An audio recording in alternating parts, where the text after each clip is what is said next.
Good afternoon, everybody. Welcome to the Healthy Indoors live show. I'm your host, Bob Krell. I'm the founder and publisher of Healthy Indoors magazine, and thanks for joining us. So welcome to all of you in our live virtual studio audience, as well as those of you watching us on the variety of live stream portals we have it going to, the healthyindoors.com site, multiple Facebook pages, and YouTube and LinkedIn today for first. So as always, we have our amiable co-host, Mr. Joe Medosch, joining us today. So that's exciting. Joe wasn't here a week ago. And also joining us as our guest today is Rachel Reboulet. She is the head of laboratories for Inspirotec Incorporated. And we're going to be talking about some of their innovative new technology for performing air samples in the indoor environment. I'm real excited to get into this. Kind of a breakthrough. So we've been off for a couple weeks. We took a pause during the IAQA live virtual conference a couple weeks ago. And so, hey, we're back. So great for you to be here, and we're looking forward to a great conversation. So with that, how are you, Joe? How are things? I think things are good. Hopefully everybody else as well who's out there. So we're excited to finally have an audience to participate versus Bob and I trying to banter back and forth and harass our guests by ourselves. So we are looking forward to having more folks. So you may see people pop on, and we will actually pull your video down. Just so you know, it's not that we don't want you to be there. It's just we don't want to see you exactly right now. But we will focus. Don't take that personally. Yeah, don't take it personally. We will allow you to be seen at a certain point. So, Right. So again, I guess the reminder here, now that we're live again, if you're part of our live virtual studio audience, there's a reactions button at the bottom of your control bar in your Zoom meeting. Hit that reactions tab button, and it'll open up an option to raise your hand. So raise your hand. With us today, our moderator, who has been our moderator for several weeks now, is the editor of Healthy Indoors magazine, Susan Valenti. Longtime friend and longtime industry person. She's been around in this industry darn near as long as I have. I mean, really close. Like we're so Susan's not going to show her camera now. I just have a feeling. But anyway, Susan will be there monitoring your chat from the live studio audience, answering your questions. When you raise your hand, she'll give you the opportunity to turn your camera on live and your microphone so you can be live with our audience. So anyway, with all that, now we got all the, well, I guess we're out of time now. Anyway, Rachel, great for you to be here. We met a year ago at the IAQA event when it was in person down in Orlando. It was in West Palm Beach. Right? West Palm Beach, yep. West Palm Beach. And, you know, I was intrigued by your technology, what you're doing. So the device is the AirAnswers unit, right? Yeah. And so tell us, I guess, Joe, I mean, I know you have a series of questions you want to do, but want to do a quick overview. Let's tell us a little bit about what's going on with this AirAnswers thing. This is new technology. It's a new breakthrough technology. It uses ionic propulsion to collect samples and to moves 150 liters of air per minute through the device. So any particulate matter that's in that air that goes to the device is captured on an internal cartridge. There's 2 electrodes where the particles bind. So we have a laboratory service. So we test for a variety of different allergens. Mold, for mold, we do beta-glucan as a measure of mold biomass in the room. We also do SARS-CoV-2, which is super exciting. And that's kind of what our main focus is right now until this pandemic comes to somewhat of an end. We've been kind of really pushing the monitoring of the SARS-CoV-2. But so yeah, that's kind of what we have. So it is a breakthrough technology, and we're very excited about it. Well, I just want to clarify, because we get, so you do a allergen profile, which is hard to find today from in a variety of testing methods. And you do have a mold sample that's included with that. Is that correct? Or are those separate? Correct. No, those are, you can either get the allergens with the mold, or you can get the mold separate.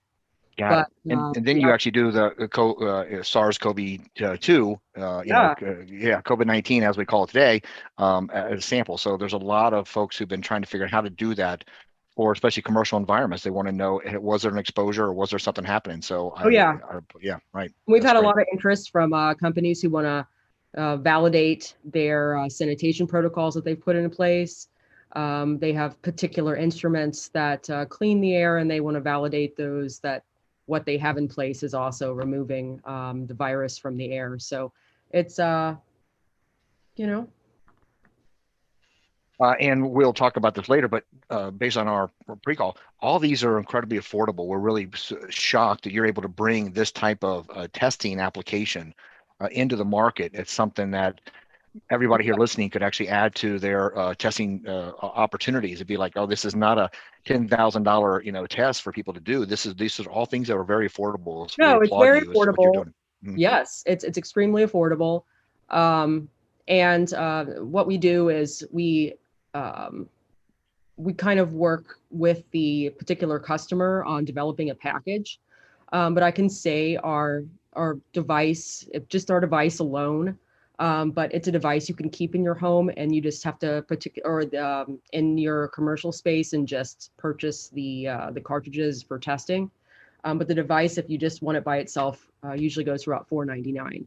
But again, our sales team works with all of our customers on finding the right package, the right pricing, everything catered to that particular need.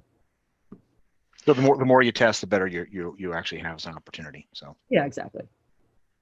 That's the kind of thing my wife throws at me. The more you buy, the more you save. No, sorry, I had to that. And I said, no, the more you buy, the more you spend. But that's another story. What I'm intrigued about by this technology is we classically in the industry take snapshot samples for airborne tests. Now, and there's some exception to that, right? When you use low volume pumps, sometimes there's 4 or maybe 8 hour samples, but rarely do we ever take a sample longer than 8 hours in an indoor environment for the most part. So it's still, and that's, if it's a low volume sample, there's not all that much, the volume of air. I always like to compare spore traps. Like, for example, we're typically, if we're doing 15 liters per minute for 5 minutes, we take about 2.5 cubic feet of air. That's it. That's all we're analyzing. So your technology is different in that you're moving a lot of air, and it's a longer duration sample, correct? Correct. For allergens and mold, we do a 5-day sample that gives you kind of a whole representation of the allergen load or the mold load in that particular area during that 5-day period of time. So you're not getting those one-off peaks that are going to rapidly change. So it takes that into consideration. And with SARS-CoV-2 or COVID-19, it's 3 days. So yeah, you're getting a nice idea over that period of time and what you're being exposed to. But you have the option of doing as many of these testing things do, although they're short in time and space, is I can do one area, or because of the amount of time that I'm gathering, I could actually do a multi-room sample, for a day each in some of these rooms. So I think that you're providing a different process than most of us are used to in terms of our sampling collection. So especially if you're somebody who does this, I would be like, okay, I'll be back in 2 days. Let's get a collective discovery of what's happening in this environment, and you can do that. So that's really it's a high volume sampler. It's 150 liters per minute of air go through the thing. So you can put it in a centralized location and in a building and measure everything. If you have doors or rooms that you're particularly interested in, you can have the rooms open to those, and then you're getting a collection of everything that full entire area instead of just one particular area of the room or one particular room itself. But I mean, you can also do rooms, if you're interested too. So let's answer everybody's questions right now. So how are you able to gather that much information, or you're not overloading your media? So why don't you kind of talk about the technology to explain why you can do a long-term sample? Yeah, great. Yeah, I'll give you a little demo here. Here's our device. You can see it's very, very small. It's easily compact. You can move it around easily. It's not clunky. You have these little cartridges that it comes with. It comes in these little plastic containers. I'm going to open one of these and put it in.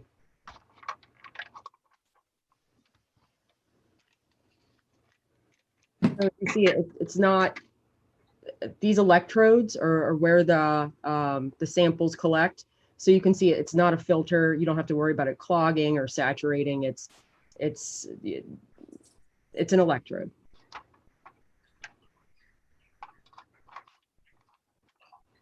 So you push it in the bottom there. Put that on and plug it in. It's ready to go. Rachel, that's pretty complicated. I don't know if many of our listeners can actually handle something like that. That's really like, wait, can you do it again? Okay. I'll Well, do it really slow this time. Yeah.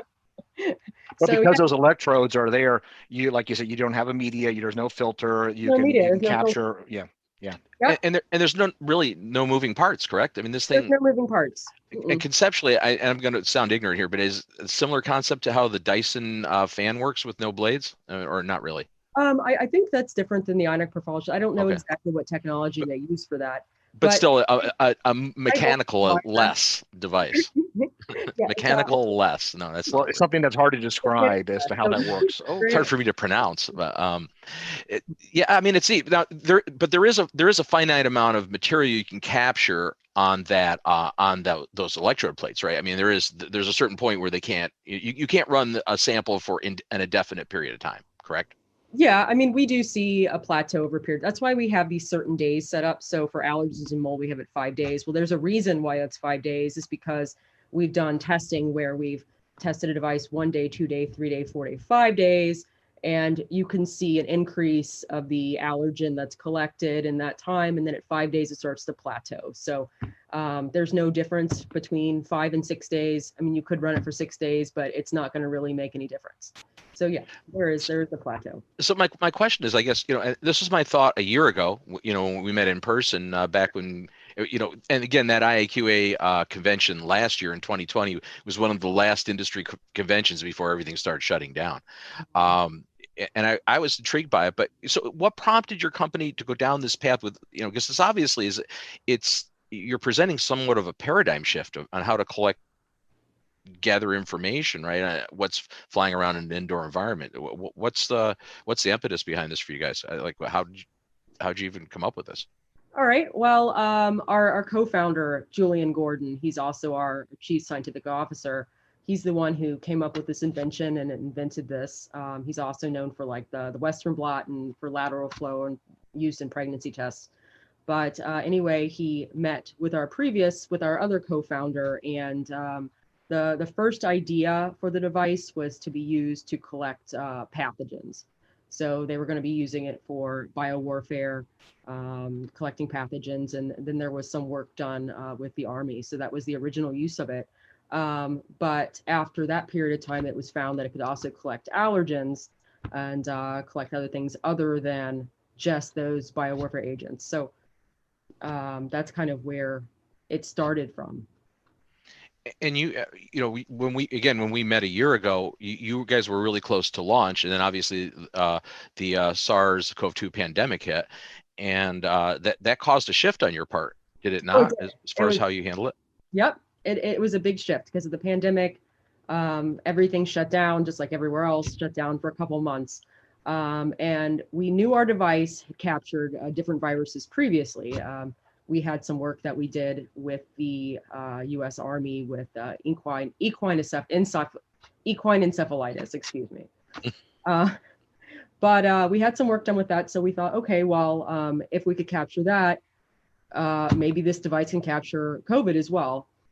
So we were approached by the University of Chicago. The University of Chicago is doing a pretty large study on COVID-19 in hospital rooms. And so they approached us about this. We worked together on it, and they were the first ones to find that our device does in fact collect the COVID-19.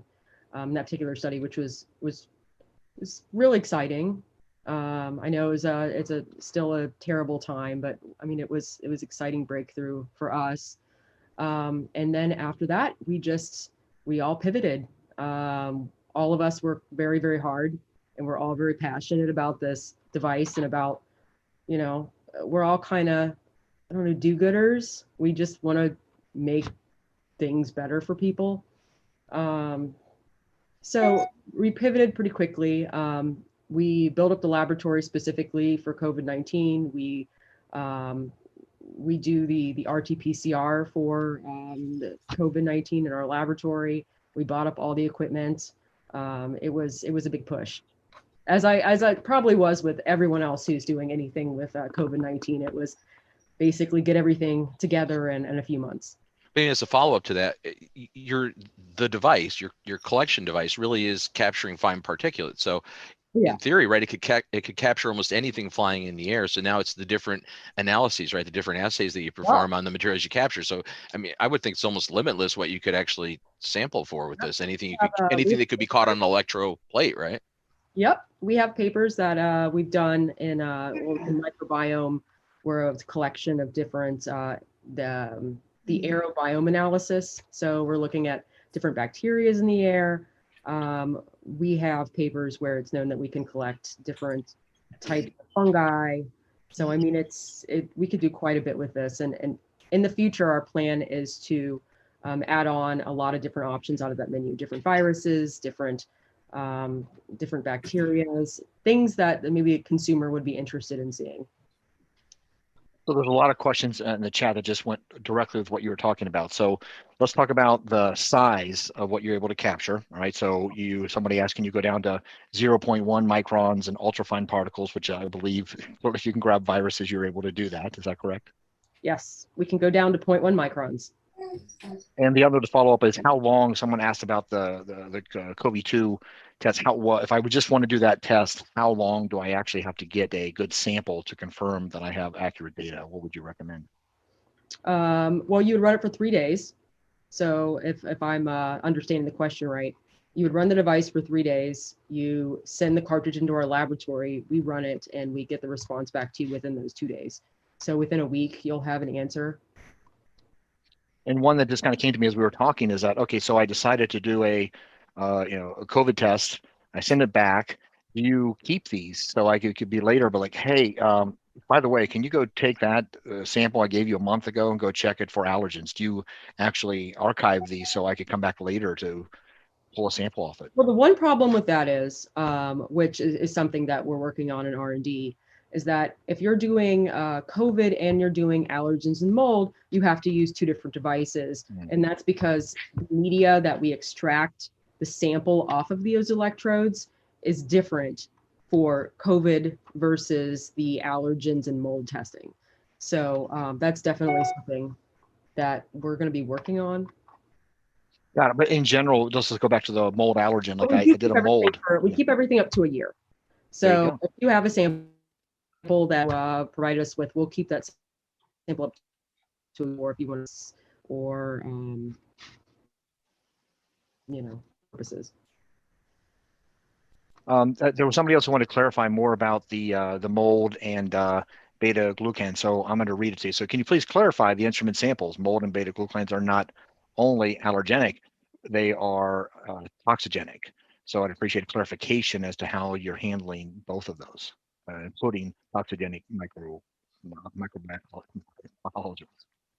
Hard to read while being online. Okay. Well, with beta glucan, we're looking at it as a way of looking at mold biomass in the particular environment. That's the purpose of that. It's the beta glucan that's being given off by actively growing mold. Our main purpose in doing that was to look at originally what we were doing is we were looking at mold allergens, specific mold allergens for Penicillium, Cladosporium, Alternarian, Aspergillus. But unfortunately, with that, we were missing out on a lot of other molds that people would be interested in their environment. And that's one of the reasons we went to beta glucan, because it identifies all the molds, and majority of molds do express beta glucan. And what was the rest of that question? I think you're answering it. It's kind of to clarify as to how do you distinguish between allergens and toxigenic microbiologicals? Okay. Well, with the allergen testing, I can go into the testing as well. For the allergens we do is we have a sandwich ELISA based assay. So we have one of them. It's a multiplex bead based assay where the antibodies are bound to the beads and bind to the particular antigen that's in the sample. And with the beta glucan, it's a kinetic assay that is very specific for beta glucan in these particular samples. So it's a kinetic assay that we run on a plate reader. So yeah, two completely different assays. You know, allergens, very specific for those particular allergens. The mold test is not it's not allergenic mold test. It's a particular all over. It's an aggregate basically, right? You're just looking at a total load in the space basically. Correct.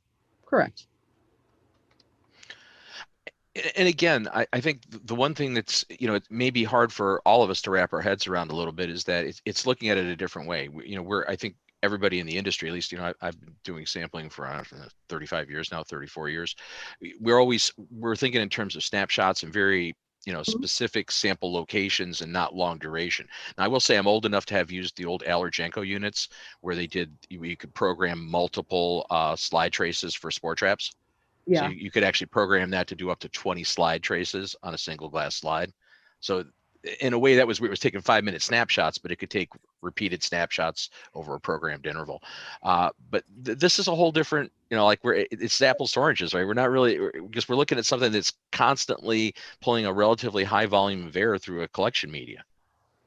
Exactly. And then there's the question of people always say, well, air changes so much. Well, that's why it's good that we have it running over a long period of time. You can get kind of the reflection of that whole period of time instead of this little snapshot here, this little snapshot there. It's going to rapidly change. This will give you a better idea of what is actually there.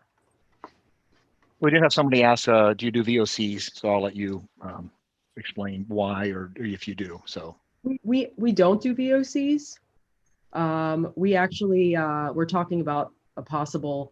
I don't want to go into it very much, but I know we were talking about a possible all-in-one device at one point where we were going to be doing all these different things, and that's something that's off into the future, but that's not something that we're currently doing. Well, one of the challenges with VOCs, everything else you've talked about is I know exactly what it is, or, you know, I could identify what could be causing it. VOCs, it could be actually the person who released the test, their cologne, or something in the room that you never thought about. So VOCs are such a, you know, roll of the dice as to what it really is that's causing your test to show up. Well, yeah, and in most cases, right, we're looking at TVOC. I mean, Yes. in real time, right? We're using photoionization detectors, and we're doing a conglomerate with a, you know, with a lamp that's calibrated to a certain wavelength, and yeah, it's like a mixed bag. I mean, that's not to say, obviously, there's also air grab captures where you're doing, you know, mass spectrometry on it, but I don't think that's done all that often. You know, I mean, obviously, it's done for the lead certifications. But I think in general, IAQ diagnostics, it's probably people are using PIDs more than anything, correct? And most of the sensors, devices that are out there use some sort of a PID module in them, you know, with all the real-time analysis things. So challenging. Let's talk about the user briefly, Rachel, because we you know, talked about our pre-call. I described there's two users. There's clearly the professionals, which is probably the majority of our audience, but these are also the kind of things where a homeowner just wants to know, God, I have allergens and I don't need to pay somebody $2,000 to come over and do the same test that I could do. So why don't you talk about what's your marketing strategy between professionals and actually direct marketing to homeowners who want to learn more about allergens in their house? Well, our devices, what were our strategy right now, of course, with COVID, is our big focus on helping the larger establishments. So the corporations, the facilities, larger businesses, people that want help feeling, having employees feel safe coming back into the office place. So that's kind of our main focus. And then also with the indoor air quality professionals who are involved in those commercial spaces. But definitely it's very user friendly. It can definitely be used in end user homes and customer homes. But we are, and so, I mean, they could definitely purchase it, but we mainly are targeting the indoor air quality professionals who have the businesses who want to incorporate airborne allergen testing and COVID testing into their repertoire. So this would be kind of like a tool you would have in your kit, so to speak. So, I mean, it is definitely something that we could be using for consumers, but we're not that's not really our main target. Follow up to that. So the device, obviously, you have the various collection plates for what you're going for, either the allergens or the SARS-CoV-2 collection plates. Is there a shelf life on these things, on these collection plates? It's a lot of the collection media that we use for other types of samples. Some of it does have a shelf life, right? You can only keep. Yeah. Are these plates good indefinitely, or is there Definitely. special handling? Steel plates. So they're little steel electrodes, and so yeah, they're good indefinitely. So. And as far as special handling, are there any I noticed you kind of handled it pretty gingerly and just threw it in. That's the standard protocol how to handle it. You don't have to don't need to glove up and do all that. And no, the only thing is, okay, I'm going to take the cartridge out when you're sending it in, because the whole thing is you take it out of the device, you put it back into this little plastic piece that it came in, and then you put it in an envelope. Only thing I could say is don't touch the electrodes, because you don't want to contaminate the sample. So there's a little handle that you want to hold everything by. So put it in here. You just take this, and comes with an envelope. You get 4 cartridges in a box with 1 device. You can also buy the cartridges separately. They come in packs of 4. And there's an envelope. You put it in the envelope and you can send it in the mail. We have a lot of customers who are also using the option of FedEx right now too, because of the post office is a little bit slow. And just to confirm, because when we saw you a year ago, you guys were still like, here's what we're working on, but this is ready to go out the door. People can be actually adding this right now to their testing procedure. Oh yeah, and people, we have had a lot of interest. People are definitely adding it. So where do you see your device headed towards? What are some of your expansion concepts? There's nothing that we're trying to hold you to, but you're just the beginning of some of the things that this device can do. So once you kind of elaborate as to like, you know what, we think 2 or 3 years from now, we'll be able to do. Yeah. Well, the plan is, because everything right now with the focus on COVID-19 and everyone who's going through this pandemic, people are getting educated a lot more on air quality and, knowing what's in your air, what you're being exposed to.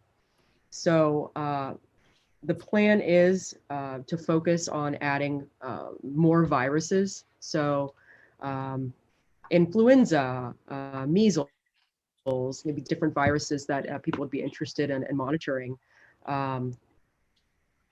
and to add different, because it does different types of bacteria, different fungi. So it's important. What we're doing right now is finding out what customers want, looking at the marketplace, talking to customers, and finding out what they want them on in the future in their facilities, what they think is important. So, but yeah, we definitely, the whole plan is to past COVID-19, because that's probably going to be ending within the next year,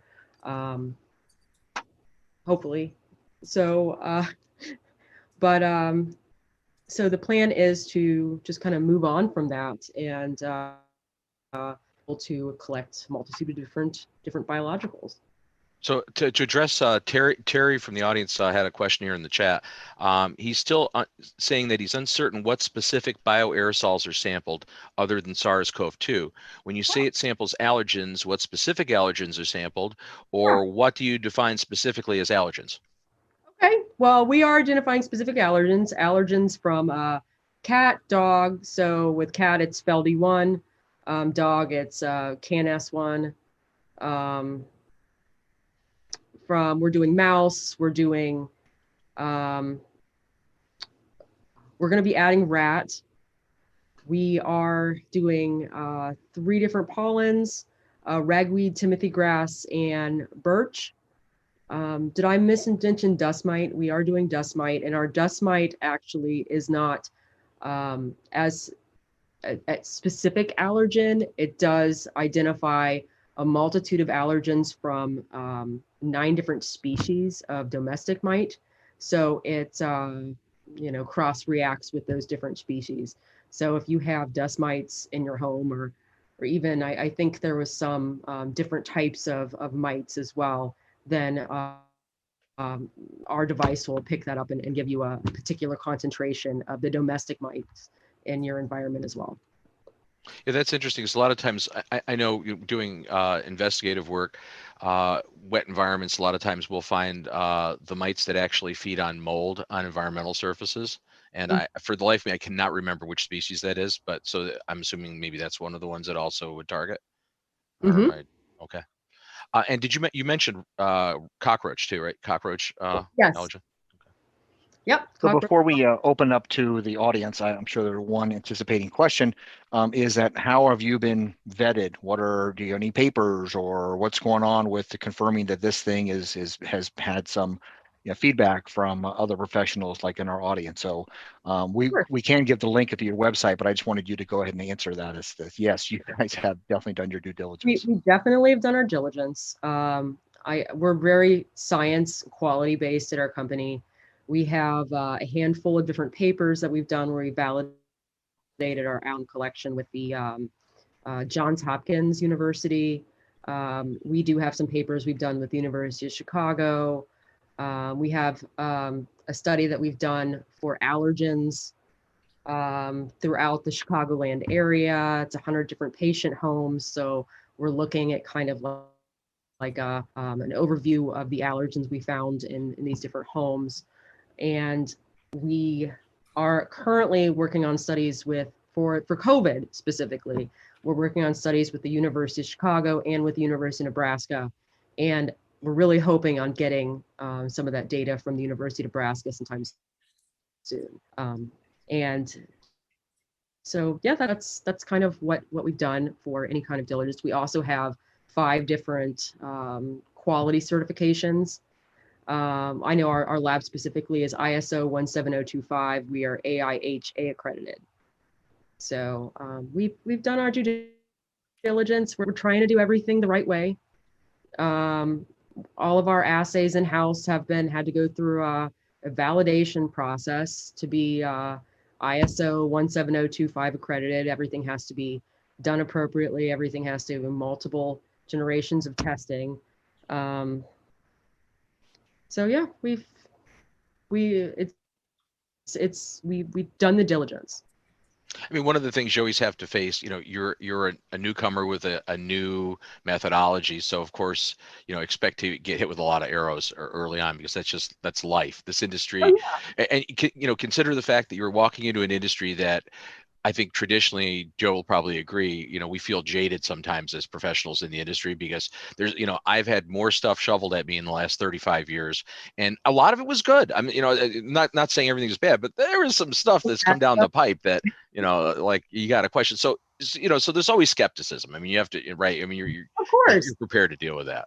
One thing I say that we did do, just to people with any kind of Q&A, on our website, we do have, a 24-page pamphlet of any kind of Q&A type of questions to answer any customer questions they may have, as well as it has a list of our abstracts in there, and we have a scientific advisory board of professionals in their particular areas.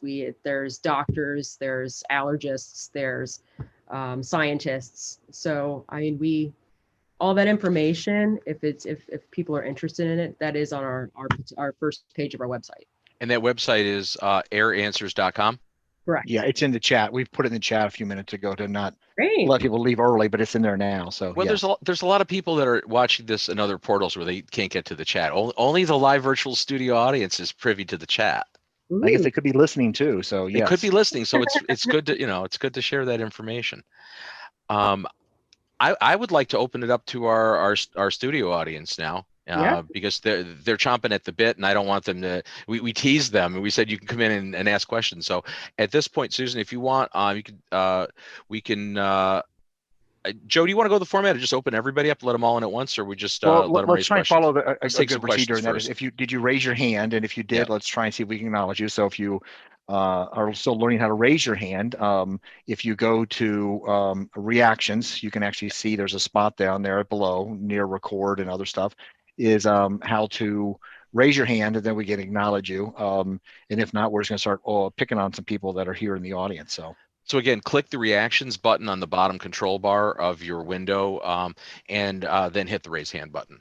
So how about we start with somebody who actually did have a question and clarification, and I still want to make sure we got it. So how about Terry Sofer? You asked very specifically, would you like to confirm your answer?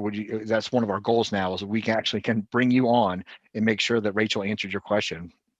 it's kind of like taking you back to school days when teacher made you go to the board. Susan will give you access to unlock. Yeah, Terry is unlocked right now. Okay. Terry, can you hear us? Thank you.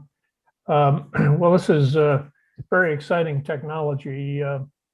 I guess I'm still at the point where I need to go to your website and dig into more of the details and the research. One of the concerns I had was presenting mold as solely an allergen bearing bioaerosol. But maybe your website clarifies that more. Okay. Well, we're not beta-glucan, we're not presenting it as an allergen. We're using it as the looking at mold biomass in that particular area. So I take it that the way you probably want to present it is you're doing mold and other allergens, correct? So it's allergens and mold. Okay. So I think maybe that clarification, yeah, terminology wise. Yeah, because we, like I said, we used to do mold allergens, but I mean, they were too specific. We wanted to get, be able to tell people or allergens or not, sorry, excuse me. We wanted to tell people about the amount of mold in their particular environment, because that seemed to be what people really wanted to know versus those particular allergens. So our live audience is very quiet today. Oh, in wow. general, there's not a lot of hand raising going on.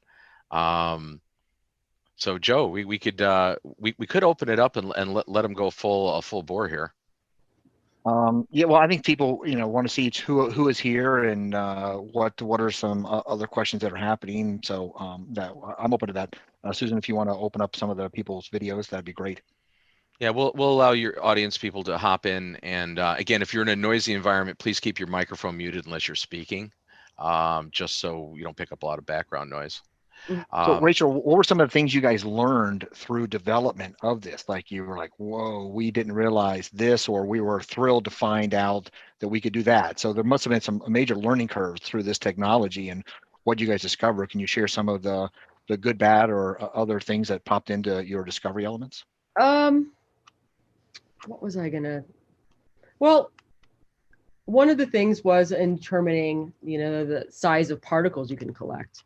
I mean, that was pretty wild figuring that out. So finding out that, because we knew we could do the smaller particulates because we could collect for allergens, but we didn't know that we could go down to 0.1 microns, and so that was kind of discovered with atomic microscopy. So that was pretty cool. Anything that we didn't expect? It's a loaded question. It is a loaded question. Yeah. I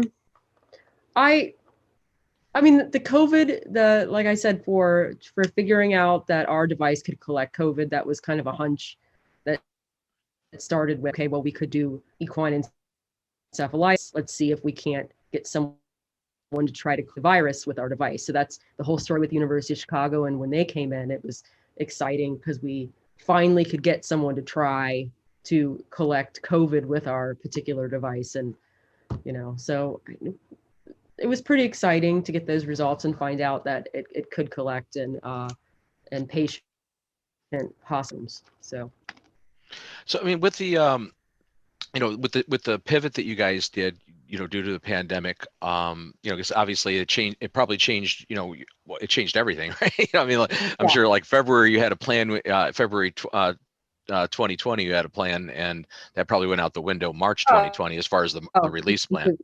Yep. So that pivot, then again, it opened up. You're looking other ways. I mean, like as Joe asked you earlier, going down the line, you think how is this being embraced? I mean, obviously you're new to the market. You were just released last year. Is this, what kind of feedback are you getting from the industry? We're getting some really good feedback, especially for the pandemic going on right now, and a lot of these companies want to validate their equipment. We're getting a lot of interest from school districts, kids coming back to school. They want to monitor the rooms and everything on a weekly basis to make it safe for the kids and the teachers to come back. We've had a lot of interest in big companies using it in their offices. So yeah, we have quite a bit of interest right now. I will say our sales consultants are they don't really have low days. I'm going to say I always like something new on the bat utility belt anyway. So that's me. Patsy's from our audience. You have a question? Yeah. Can you hear me? Absolutely. Yep. Okay. Excuse my parents. I did not plan on being on here. So. It's okay. I didn't either. So I've been having a lot of potential clients, getting very detailed mycotoxin blood work done, therefore mycotoxin assessments of their homes, which in my opinion is kind of going off the rails a little bit. But I want to be able to address that in a professional scientific way, that makes sense, because I think there's a lot of stuff going on with that that is kind of leading some people down the wrong extreme path. Yeah. That isn't really, it's just, there's a lot of things that are being overdone there. Right. So my question is, I understand this can separate out the allergens. I understand it's a total, identifies all the molds with the beta glucans, glands, the biomass, and it identifies all the molds. Is it just saying it's here, whether it's viable or not viable? Is it, it's actively growing? Actively growing. Okay. Yeah. So that brings me to my next question is like, what about all the non-viable mold that's in the air that we normally collect with, spore traps? We collect viable and non-viable. We don't really care if it's living or dead, quite honestly, when we're trying to develop an assessment of what's all going on in there, because, it's all a problem, all can be allergenic, all can be toxic, all of it can harbor all those things. So we do it as a total, whether it's living or dead. Does this just identify viable mold, or does it identify the quantities and the types in the non-viable? Well, this is what we do offer. It's with our beta glucan, it is viable. But what we do offer is we will take the sample, because we keep the sample in our laboratory for a year. We could take the sample and send it off for a qPCR analysis. So then we're looking at everything that's collected in that sample. So we could do a breakdown of different species of mold that's identified through the qPCR. Okay. But to clarify, it is a total aggregate sample that your initial sample that you provide is not, it's not giving any individual categorization, right? But we will keep that sample, and that's the sample we go out for further analysis, that they'll look at all of the breakdown of species. And that would be something in addition to, when we send you back that collecting device, then when you put on a chain of custody, I want a qPCR of this on top of everything else you're providing, kind of thing. Well, that's something that you would have to work with our sales team on how exactly that would kind of work out. Okay. It would be something like that. You just work on the sales consultant, and they would get the information in the laboratory and put that in the system. So. I mean, what raised this to me raises an interesting point that I tend to make ad nauseum over the course of this series, is are we even looking at the right parameters? Like, for example, Patsy, you mentioned something about somebody doing blood work, right? So they're doing medical blood analysis on an individual patient, right? Looking to see how they've been affected by whatever constituent from, let's say, fungal exposure. But we as consultants are doing environmental sampling. And our environmental sampling, as far as I know, does not directly correlate with any medical outcomes or projected results. Correct. So we are not comparing the two same. Do we even know that a spore trap has any relation in the level of spores per cubic meter to actual medical outcome? Correct. So yeah, I'll just clarify that, it is very clear when I am there, I am diagnosing the health of the home, not the person, right? Yeah. But what's happening in our industry is there's people getting into it that are giving people a lot of data and tying the mycotoxin load in their bloodstream with the potential mold problem in their house, right? Now, Yes. may or may not Yes. be related. I don't know. I'm not gonna even comment about the health of you. Right. Good to know. Like, I want to know if somebody's ill and they've been diagnosed with a chronic mold exposure illness.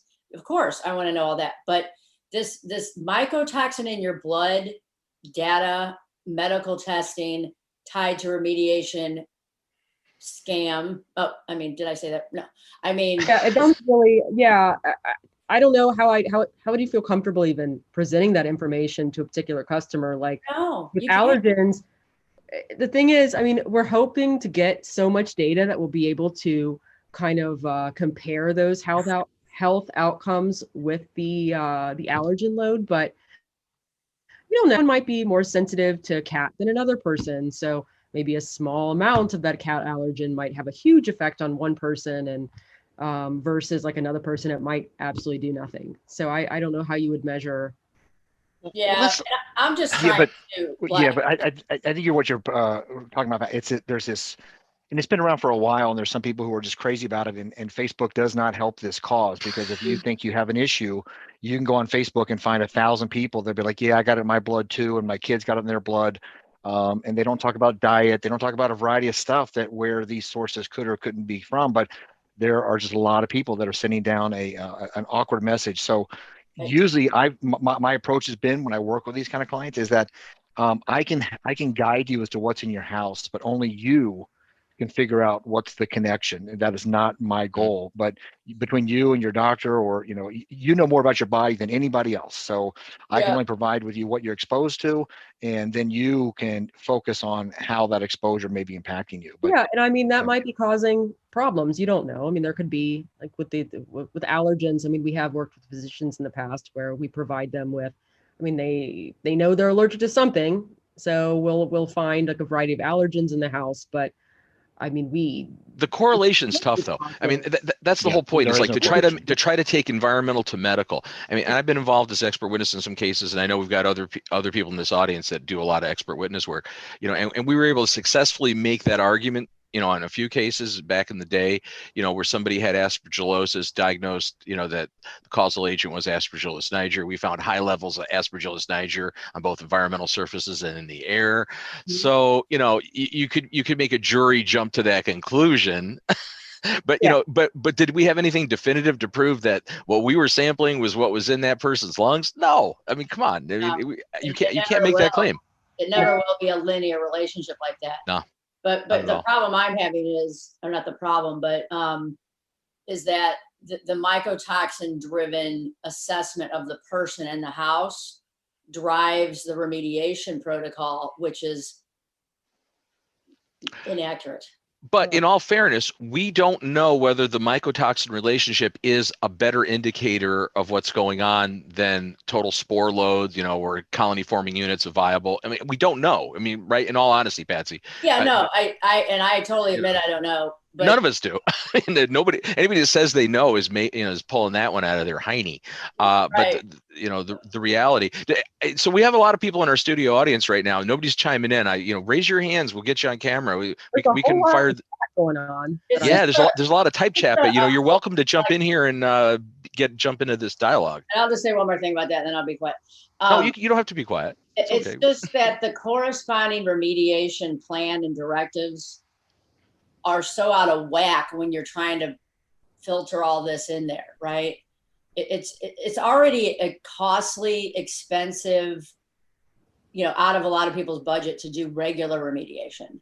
And then you have somebody come in and diagnose with this mycotoxin diagnosis of them in the house. And it's this insane protocol that nobody, unless you're independently wealthy, could actually do, because you're cleaning every single solitary square inch of everything in your house. I mean, you might as well just, it just isn't, to me, it's an overkill, and it's not necessary, where we've been, following IICRC S520 guidelines and mold remediation, and people have been, being restored back to their health after that was done. And so why now, is this now, not only are you're quadrupling how much it costs to do remediation, whereas most people can't even do the just basic remediation that's needed. Peter. But one thing that's a real sensitive topic is that there's a psychological impact that happens for these folks. They're probably hypersensitive in general. And now they went on and found a variety of stuff. And whether or not it is actually in their home and impacting them, if they believe it is, then it is. And it's hard to overcome those things. No, I know that. Yeah, there's a real challenge with working with them, because you can never convince them of certain things, that the home is officially cleaned. All those things are just a real burden to overcome. So it is a long-term commitment with them. And it isn't just the physical things. You're also trying to get them to analyze their own environment to feel more confident about it. But then after it's over, it's just back to where it was, really. I mean, less the remediation. But anyway, this is a longer topic. And the only question I had for you, Rachel, was we like to do that. Peter, chime in. He's got his hand raised and he's unmiked. What are your thoughts? Okay. You have a little fan inside the device, and if so, what velocity does it pull air through? There's no fan, there's no moving parts. It has a high voltage wire inside that forms like a plasma of ions that move around. So that moves the air around inside the device. So it's 150 liters per minute. And what's the opening in the device that allows the air to come into and out of the device, come in and go out? Yeah. See, there's these little holes Okay. on both sides of the device. So the inlet and the outlet region. Oh, okay. So it goes in, I think, on this side, and then it comes out on this side. So it allows the air, it pulls in air out, and swirls it around. Yeah. And the science is electrokinetic capture, right? That's Electrokinetic capture or ionic propulsion. okay. All right. Thank you. So, Rachel, I actually want to ask you a question. Yeah. Okay, because I actually got a bunch of questions from Jay Otis, so I'm going to ask all of his questions. First of all, where's the pricing information on the website, or does it exist? There is no pricing on the website. Okay, and ballpark, how much like for pricing in terms of collection, cartridge, lab fees, like ballpark figures? Okay. Anything Well, give us?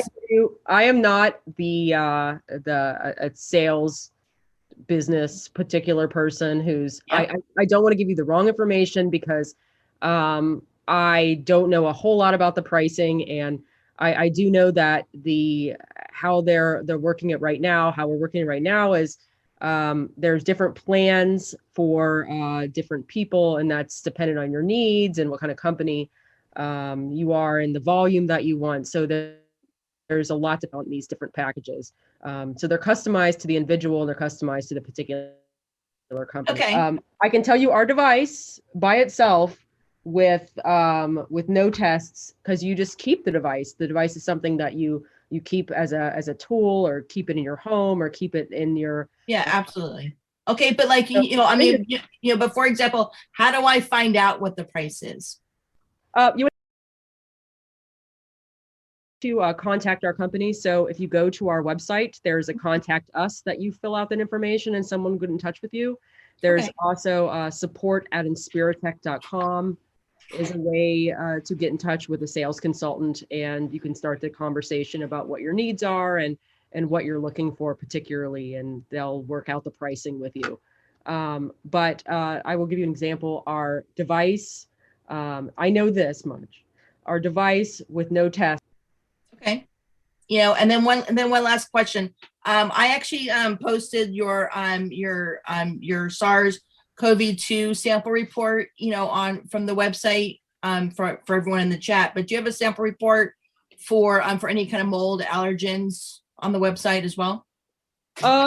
Yes, we do. That should be on the if you go to the first page on the website, there is towards the bottom of the first page, it says a customer Q&A.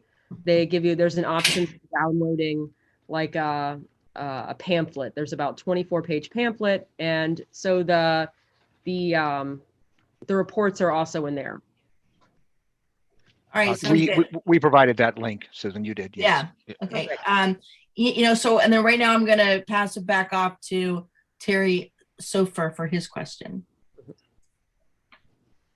Going to one of the previous questions stimulated a further question on my part with regard to the ionic means that it captures the sample from the air. I assume that's been tested so that to determine that ionic mechanism overcomes a typical CFM airflow in a residence, for instance, which might be as high as 1200 CFM a minute when the system's cranked up high. And in those kind of circumstances where that much air is moving through a house, for instance, the ionic mechanism is able to still capture a representative sample from the air. Yes. Fascinating. Yes. Yep. It is able to do that. And what's the volume again that your device is capturing? It's a fairly high. It's 150 liters of air per minute. So yeah, that's a lot. That's a lot. And I forget, someone figured out the equivalence. It was like, it's 10 times what we're typically capturing on, if we're doing a spore trap, the volume. Yeah.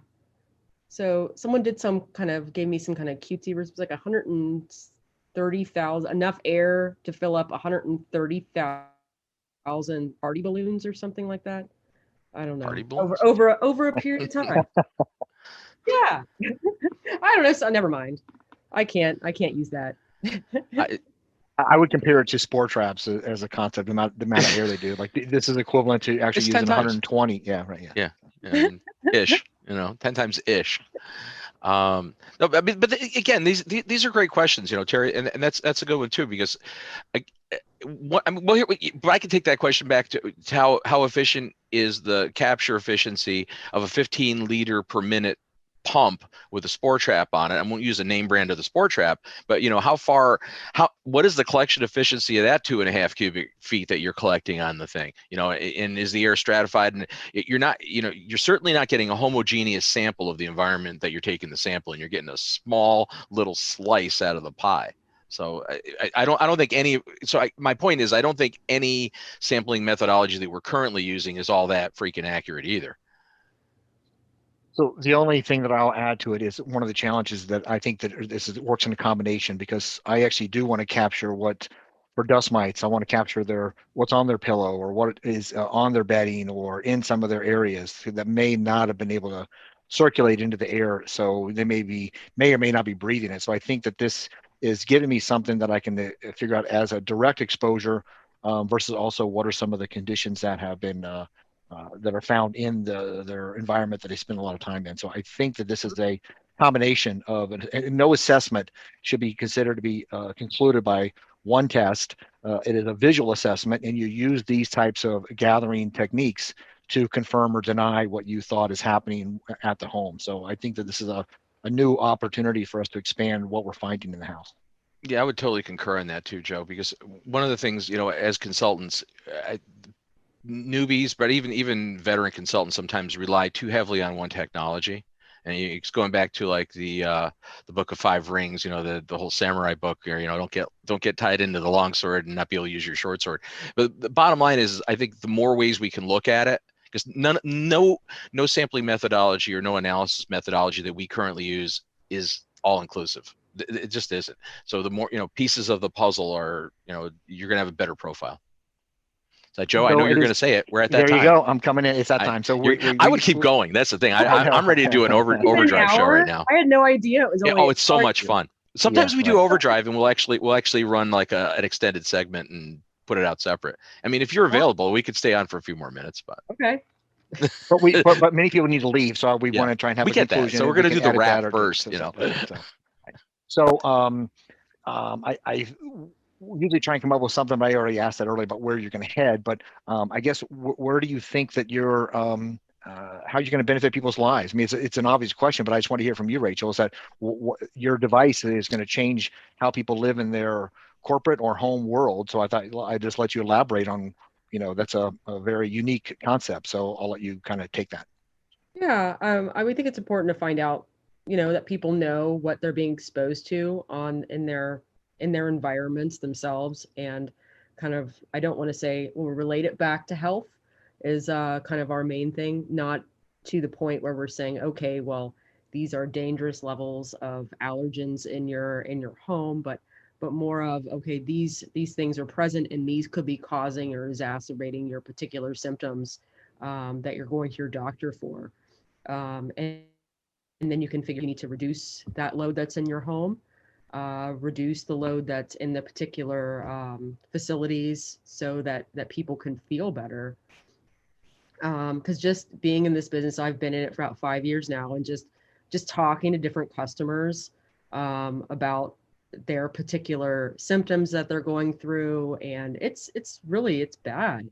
Some people have really, really serious asthma and particular respiratory problems that things in their environment can really affect, their well-being.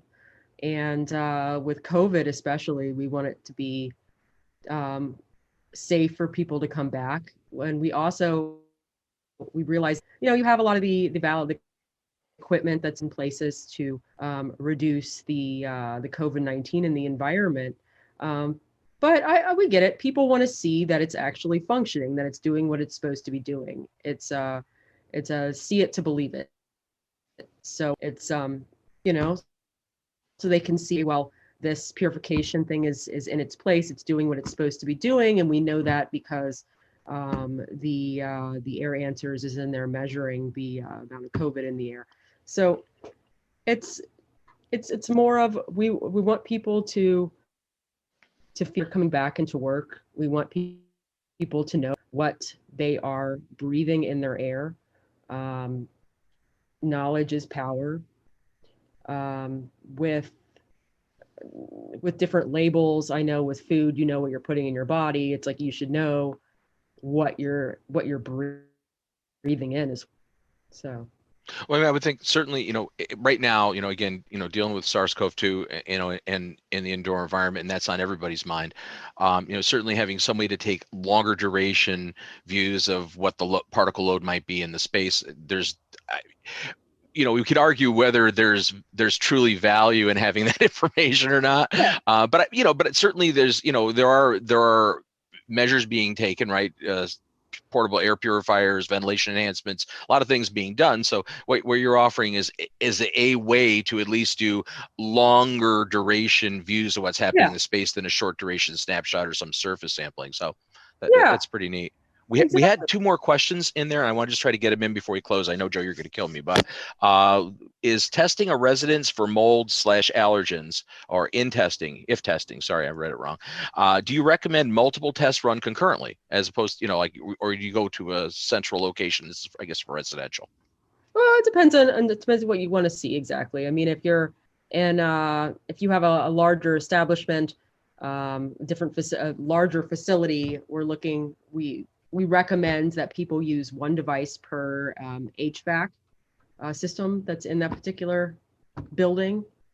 So, I mean, you may want to get, if you're interested in the rooms or, I mean, if it depends on, I'm kind of going all over the place here. It really depends on what you want to test. So if you're in a large industrial building and there's offices on different floors, you may want to buy 2 or 3 per floor. You may want to test particular lobby areas that are going to be inhabited by more people in high traffic areas. Yeah, I mean, that's the same question for any other sampling too. Like, how many sport traps you can take in a space, or how many IAQ monitors are you going to put into the space for CO and whatnot, right, Joe?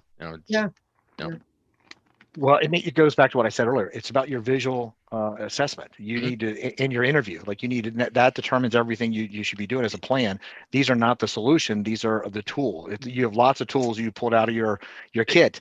This is just one more tool to add to what you're doing. Exactly right. And that's the problem. But there are a lot of people in the world that rely on the tools as the method, the tools as their whole overall, like whatever, like their whole litmus test.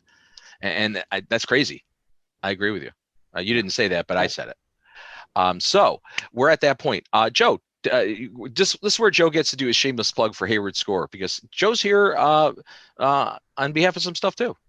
Tell us about it. Yes, so I'm a healthy building scientist for Hayward Score. You can go to haywardscore.com, ironically, to learn more about how your home is impacting your health. It's a survey. It takes you about 10 minutes or so. And through the survey, we found a lot of people learn a lot about their home that they kind of forgot about in terms of maintenance or other exposures or conditions, or leaving turning their fans on or leaving them on a little longer. So if you want to learn more, haywardscore.com, and even just on that general page, there's a lot of great information, not just from COVID safety stuff, but just general habits and other things you should know about your house. So we appreciate the exposure. Thanks a lot.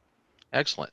And so I'll jump in and do the shameless plugs for Healthy Indoors, because, well, I'm kind of involved with it. So first off, I guess it's, we got some announcements. So I got to throw this out there. We have a global edition of Healthy Indoors that we have been teasing for months on end now. It is coming out in the month of March. So it'll be a quarterly digital publication, free, but it'll differ from our monthly Healthy Indoors USA edition in that it's going to be more global centric. The stories will be more, from all over the planet. Actually, we have stories from Australia, Singapore. We have Italy. There's a piece in there from the UK, and of course we'll have some US and Canadian stuff in there too, and that'll be expanding as we go. So that's available. So let me jump to the screen, because we've changed some stuff on our website. Those of you who go to healthyindoors.com, you'll see the menu bar has changed. The magazine only still shows the Healthy Indoors USA edition because we haven't released the other one. But when you go to subscribe now, you have the option to actually subscribe to either the USA edition or the global edition. So you both options, and they're both free. So get both. Why settle for just one? But the other thing I really want to push out is the online global community. We are releasing, we're actually in beta right now for this, but we're going to be offering an online global community that will allow you to network on in the industry. And there's never been anything quite like this. So I think it's important for me to just elaborate. The global community will give people from all over the planet that have an interest in indoor environmental issues an opportunity to share, network. Think of it in terms of a specialized social media and information and communication platform that's very indoor environmental centric. So there's never been anything like that. Yeah, there's Reddit subgroups and there's Facebook groups, but we're talking about something that we're going to be hosting with Healthy Indoors that'll allow everybody to share and network and do some great stuff, live events. Just super exciting. We're very excited about it. That's in beta. That'll be coming out toward the end of the month. So you can go to healthyindoors.com. If you click on the community tab, like we showed there, it'll actually take you to that page where you can sign up to be pre-registered for the community. So again, you can't join the community yet, but you can pre-register for the community. So that's kind of cool. I guess that's all the plugs I really want to do. Next week, Susan, chime in for me. Get unmute. I guess my brain has gone. I'm blank, and we have next week EIA, correct? Am I correct? Next week's show. She's looking at me like give Ron Burgundy the teleprompter. Yeah, you're gonna have to get a teleprompter. I have a teleprompter. I just never program it. Next week is a special conference preview from the Environmental Information Association. Brett Kynock and a bunch of other people that are working on this conference are going to be here. So join us for that. That'll be a live chance for a little preview for their event that's coming up at the end of the month, and you can speak with them. Also, the following week we have Jeff and I believe Connie May. I'm not sure the dynamic duo. Jeff May, who is a long-term IAQ veteran, published many books. My House is Killing Me. 1 and 2. Right? And two, yes, there's a new edition. We're going to actually be doing a review in the next issue, or maybe the issue after of Healthy Indoors. It probably won't be in the next issue. So it's just like, I saw the eyebrows go up. It's like, in the next issue, what are you, insane? But soon. That's not true. I'll read it. I'm going to read it, but I don't know if we can get it published, by the time the March issue comes out. So anyway, lots of great stuff going on. So check out healthyindoors.com, follow us, join us here for the show every week. And again, we greatly appreciate all of your patronage here. Thanks so very much for those of you in our live virtual audience. Thanks a lot. This is great to have you here and have that opportunity to interact with you. And also to all of you that are watching it on the various portals we're streaming to, as well as watching it after the fact or listening to the podcast. Again, healthyindoors.com will get you to all the recordings, the podcasts, the videos, the magazines, Okay, done. Rachel, thank you for hanging out for all of that. And listening to me Yeah, we did share your email address as you put in the email to us. Great. So we did let people have that access to that. So you may be getting some feedback, and I'm sure lots of questions throughout the day. We also sent the support email, so that we definitely and overloaded the chat with a variety of your links. So we appreciate your time today. Oh, well, thank you so much. This is fun. So Rachel Reboulet from Inspirotec, the director of labs, or head of labs. Thanks so very much for joining us. We're really excited and wish you the best with your new technology. It's seems kind of groundbreaking, so we're excited. We'll have you back before the year's end to see what's going on and what people are doing with your devices. Yeah, that would be great. Yeah, excellent. So I guess with that, it's time again for me to bid adieu. And sometimes I just feel very. You're doing it right now. You're doing it right now. Just say goodbye. Oh, stop it. You're making me feel very melancholy here, and okay. Anyway, so thank you so very much for joining us on the Healthy Indoors live show. I'm Bob Krell, your host and publisher of the magazine. We'll see you again, same bat time, same bat channel, 1 p.m. Eastern Standard Time here for the Healthy Indoors live show next week. Until then, please stay safe and healthy.